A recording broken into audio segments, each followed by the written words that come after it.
Exterior magic hour, distant shack. Sunset glints through the trees as we pan down to the reveal a girl fighting for her life. As a zombie's bloody, torn face snaps and gnashes inches from her own, she reaches in vain for a rock. Her small hand clawing at the dirt as she holds off her undead foe as a tiny set of toes peeks into the top of frame.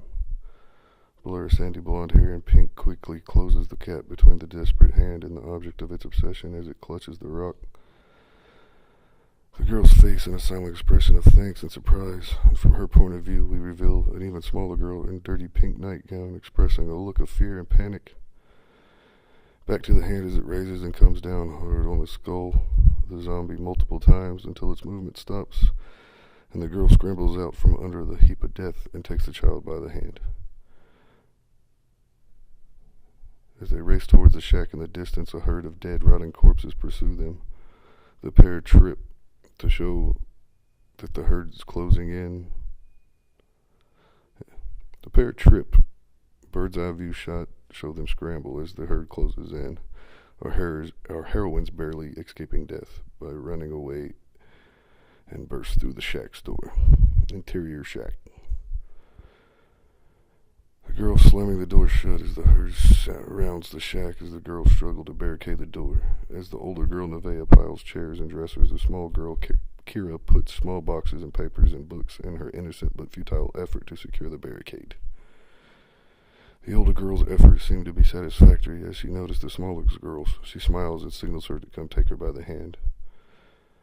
With a wince, Nevaeh pulls her arm back and lifts her sleeve to reveal a bite wound. She covers again and shrugs off. She covers it again and covers off. She covers it again and shrugs off Kira's concerned looks. With a reassuring smile, the two turn to explore the new sanctuary. The shack is filled with boxes along the wall and multiple chrome animal cages of varying sizes. No windows, just an old desk against one wall. With the herd still thick at the doors and thin walls of the shack, Nevaeh starts rummaging through the boxes to find anything of use. The first box is nothing but papers, invoices.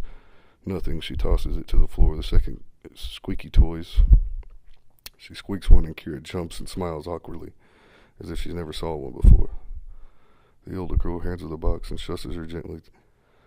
The younger girl takes the box, but stands there still and quiet as the rummaging continues. The next box is collars and leashes, still useless. She tosses it behind her. The next box she opens puts a smile on her face. It's filled with gauze, bandages, tape, and other first aid. She turns, sits down, and starts to clean and dress her arm as Kira looks on concerned.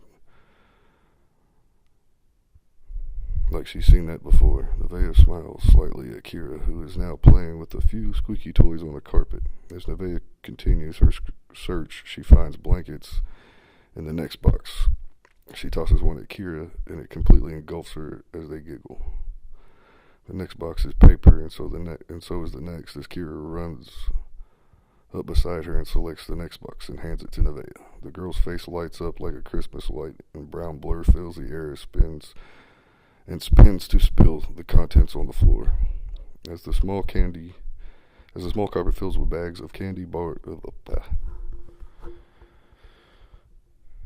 The girl's face lights up like a Christmas light. A brown blur fills the air and spins to spill the contents on the floor as the small carpet fills with bags of candy bars, potato chips, suckers, cakes, and the two girls excitedly dig in. This full-on smorgasbord continues until Nevaeh, now sweating and a bit pale, sits back and holds her tummy.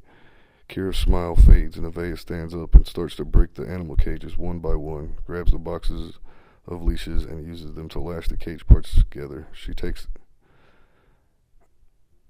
Using to lash the cage parts together to the desk. She takes the remainder of the food and stuffs it in a few blankets under the large old desk against the wall, then puts the younger girl under as well, and lashes the cage to the desk so nothing, not even herself, could get in.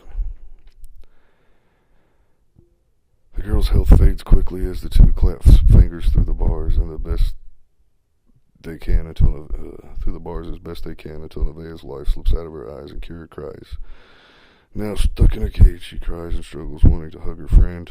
Again, suddenly Nevaeh's eyes snap open like a rabid dog. She's on the cage, gnawing and clawing as Kira jumps back to the cage, her mournful tears now turn to those of fear and dread. She screams and kicks as a bang at the door steals the attention.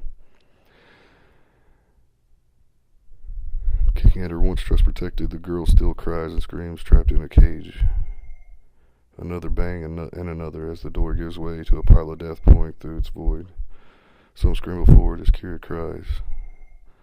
A figure appears in the light of the door, kicking and hacking at the dead until her fighting her way in and clears the small shack quickly, hastily lifting her shotgun to Nevaeh's zombie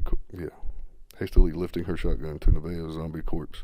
She lowers it and sighs in grief, lifts it to her head again and pulls the trigger, ending her suffering. She holsters her weapon and rips the cage off the desk and extends her hand to Kira. Your mother sent me, Your Highness. Kira sees an emblem on the Savior's wrist and excitedly takes her hand as she lifts her to her chest and pulls her gun again. As she lifts her to her chest, she pulls her gun again, and they make their way out of the shack. We pull back and tilt up to fade out on a sunlit tree line with the castle in the background.